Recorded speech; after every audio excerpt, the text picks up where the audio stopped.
Good morning on this cold winter day.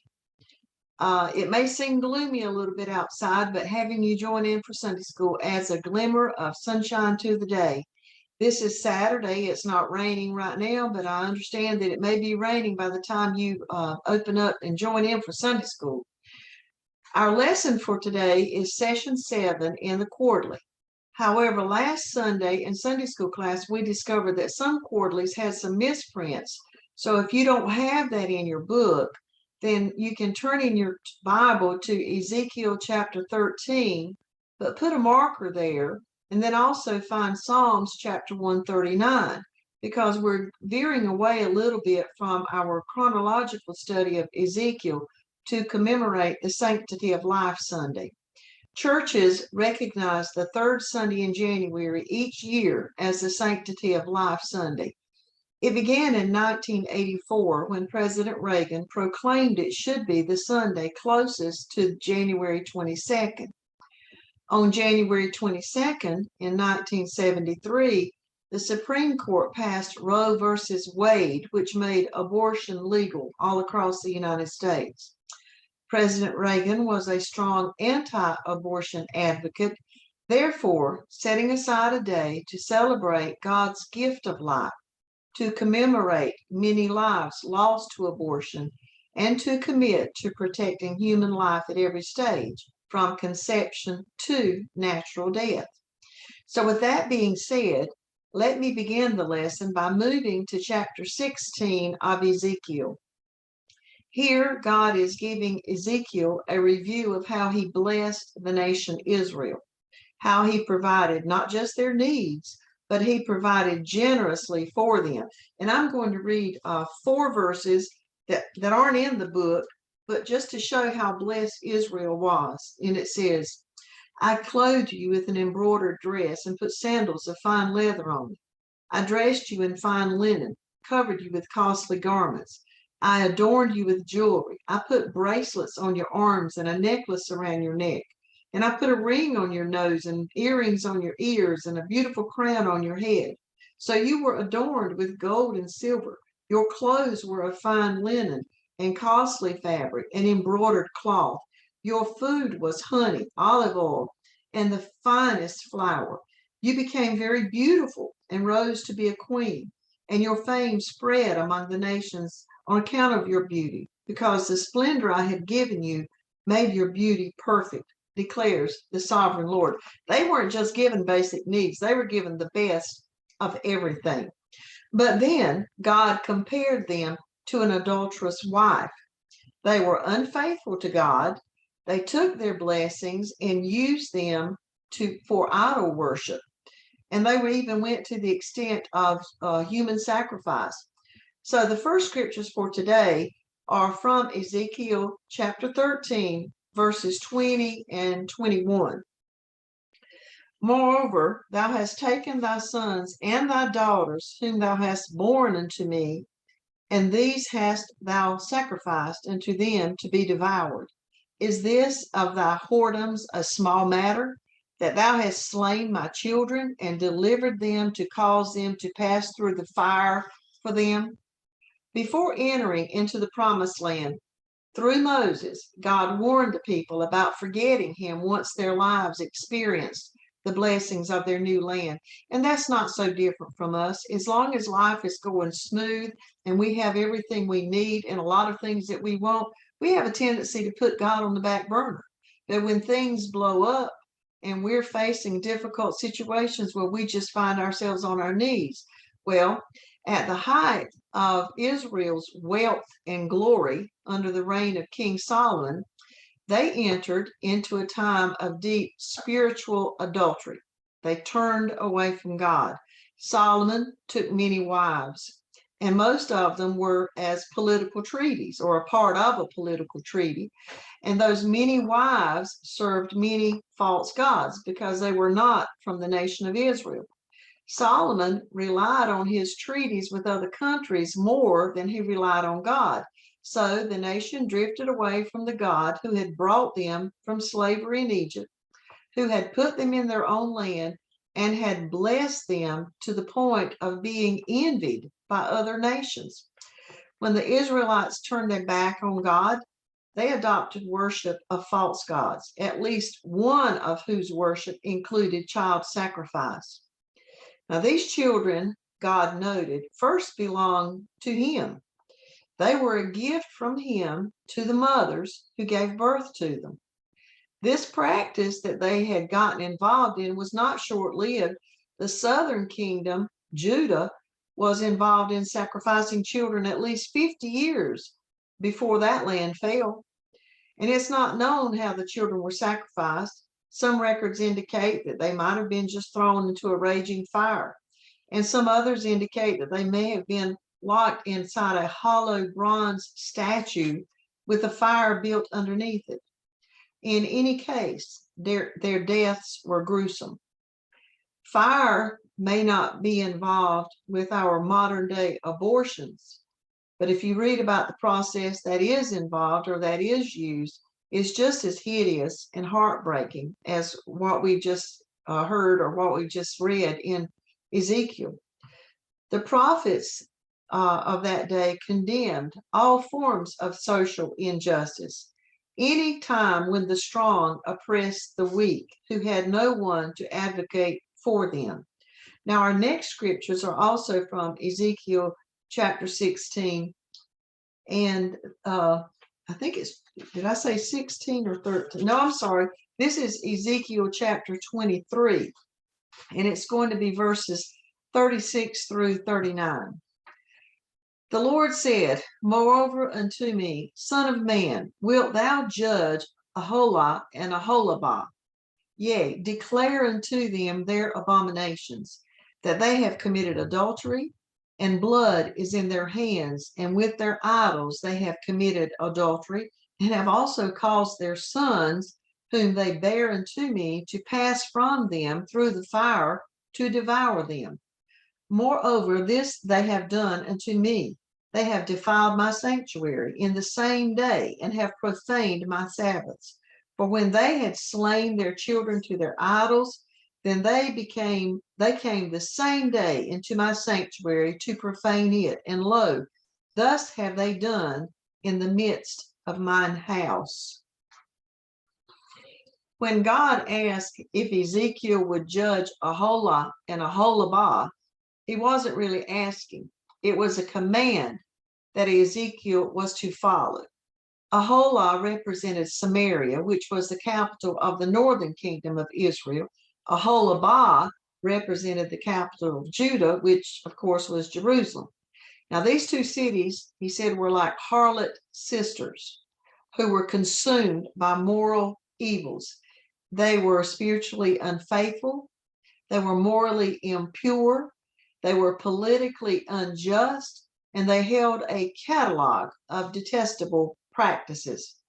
Instead of committing themselves to God, the nation had chose to worship idols, a decision that resulted in life-destroying behaviors instead of building upon the blessings that God had given to them. They were guilty of physical adultery within their marriages, but even more damaging to the entire nation was the spiritual adultery because of their worship of Baal and other false gods. The blood of their sacrificed children was on their hands. They were guilty of false worship and murder. None of these monstrous sins began all at once, though. They started out with smaller sins against God, which led to hearts becoming callous to sin, and eventually into sinning in these greater methods. That is why it is so important to guard ourselves against compromising God's law with regard to small issues.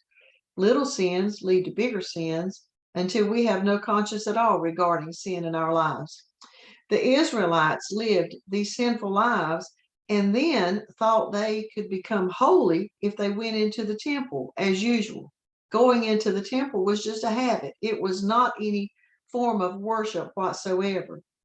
Instead of becoming holy, their unclean lives defiled the temple, and God condemned them for that. and for not honoring the Sabbath as he had commanded.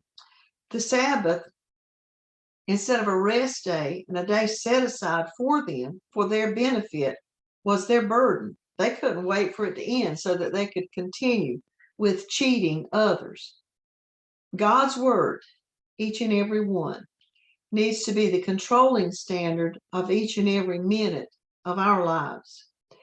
Now, the next part of our lesson comes from Psalm chapter 139, where King David reflected on God's awesome power and how it extended to an unborn child as well as throughout the entire universe. So for that, we'll read verses 13 through 16. For thou hast possessed my reins, thou hast covered me in my mother's womb. I will praise thee, for I am fearfully and wonderfully made. Marvelous are thy works, and that my soul knoweth right well. My substance was not hid from thee when I was made in secret and curiously wrought in the lowest parts of the earth. Thine eyes did see my substance, yet being unperfect, and in thy book all my members were written, which is continuance were fashioned, when as yet there was none of them. David recognized that from the moment of conception, God was actively involved in his life. God formed him in his mother's womb, and he praised God that he was fearfully, and by fearfully, that doesn't mean afraid, but awesomely and wondrously or uniquely made. Humans are distinct from the other animals of God's creation. We're made in his image, and God knows us intimately. On most occasions, he knows us even more and better than we know ourselves. Verse 16 of that section indicates that God reached into the embryonic stage and planned his purpose for David. In a place where no one else could see, God prepared David for life on this earth. Now, science has uncovered so much more than David could have even imagined about unborn children at that time. And we know now that at the moment of conception, a child's physical traits are established along with their intelligence and their personality. Will they be tall or short? Will they learn more by listening or by doing? Will they be quiet or will they be talkative? The DNA for each trait is present at conception. And 3 weeks after that, many times even before the mother is aware, there's a heartbeat. In 35 days, fingers are present. And in 40 days, brain waves begin. Hair grows in 3 months. And in 5 months, a loud sound may startle an unborn child. Just like with David, God is focusing on that child's life before he or she is born. God already sees and knows the person that will be born, and he has a plan for that life. Abortion ends God's design.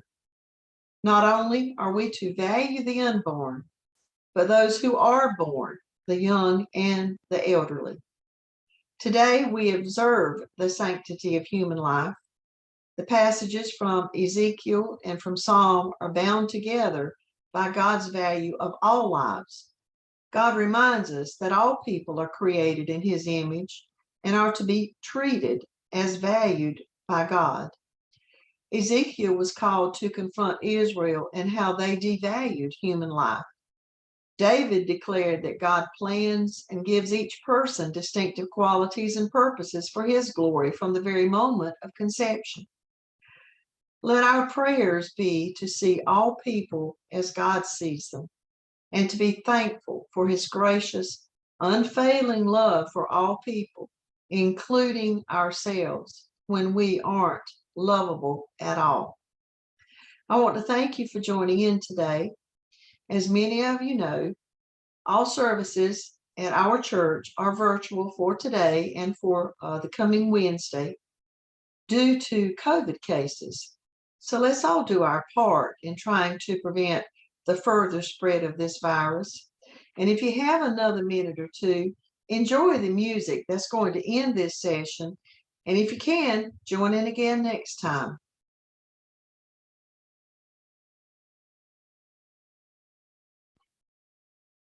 Now we got to click this little square, click that little square, and we're almost ready to start playing the music. I hope you enjoyed this song.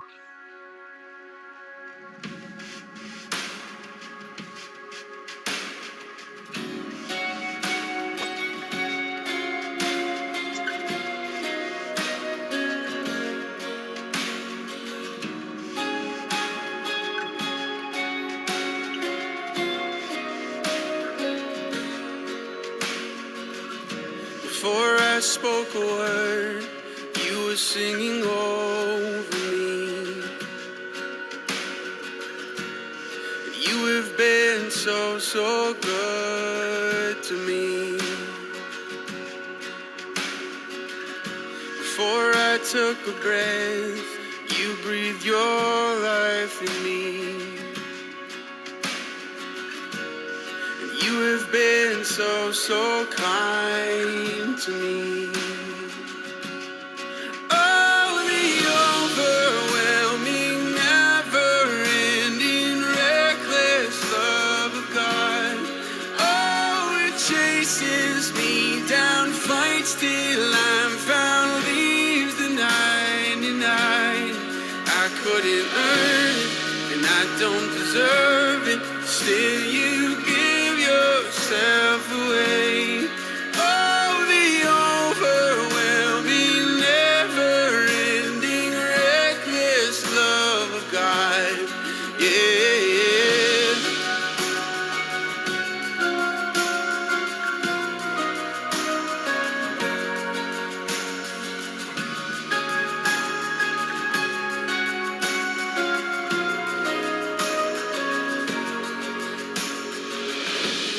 When I was your foe, still your love fought for me. You have been so, so good to me. When I felt no worth, you paid it all for me. You have been so, so kind to me. And oh, the overwhelming, never-ending, reckless love of God. Oh, it chases me down, fights till I'm found, leaves the 99. And I couldn't earn it, and I don't deserve it. Still, you give yourself away. Oh, the overwhelming, never-ending, reckless love of God.